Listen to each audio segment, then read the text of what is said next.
Hi hello అందరికీ నమస్కారం. ఇప్పుడే ఒక ఆసరా పెన్షన్కి సంబంధించి శుభవార్త అప్డేట్ వచ్చింది. సో తప్పకుండా ఇది మనం ఆనందించాల్సిన విషయం. మీరందరూ తప్పకుండా చాలా స్పష్టంగా ఈ సమాచారాన్ని తెలుసుకోవాల్సిన సందర్భం. కాబట్టి మీరందరూ వీడియోని చివరి వరకు చూడండి. మీతో పాటు మీ మిత్రులకు కూడా వీడియోని షేర్ చేసి వాళ్ళకి తెలియజేయండి. అండ్ ఇలాంటి లేటెస్ట్ అప్డేట్లు మరెన్నో మీరు ఇలాంటి శుభవార్తలు మిస్ కావద్దు అనుకుంటే మన ఛానల్ని సబ్స్క్రైబ్ చేసుకొని ఛానల్ని ఫాలో అవుతుండండి.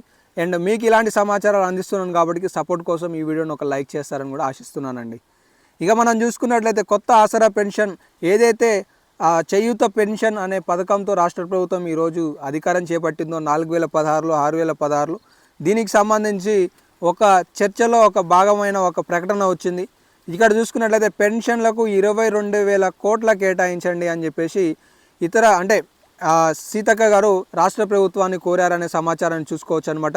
ఇక మీకు నేను డైరెక్ట్గా టాపిక్లకు అయితే వస్తాను.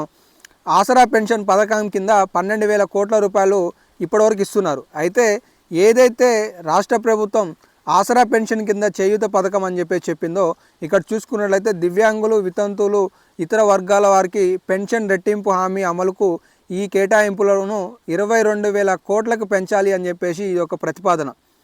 ఏదైతే చేయూత పెన్షన్ కింద ఇప్పుడు రాష్ట్ర ప్రభుత్వం 4,016 ఇస్తామని చెప్పి చెప్పిందో ఈ 2024-25 బడ్జెట్ సమావేశాలకు సంబంధించి తెలంగాణ రాష్ట్రంలో ఈ నిధుల కేటాయింపులలో అదనంగా నిధులు కేటాయించండి 10,000 కోట్ల రూపాయల వరకు అని చెప్పేసి నిన్న సీతక్క గారు ఇక్కడ బట్టి విక్రమార్క గారికి ఈ సచివాలయంలో జరిగిన సమావేశంలో ఈ యొక్క ప్రతిపాదన అయితే ప్రతిపాదించినట్టుగా మనం చూసుకోవచ్చు.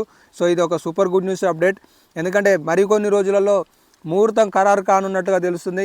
4,016 రూపాయలు బహుశా ఈ జూలై నెల చివరిలో లేదా ఆగస్టు మొదటి వారంలో లేదా రెండో వారంలో ఈ యొక్క గుడ్ న్యూస్ని లబ్ధిదారులకు అందించే అవకాశాలు స్పష్టంగా ఉన్నాయి.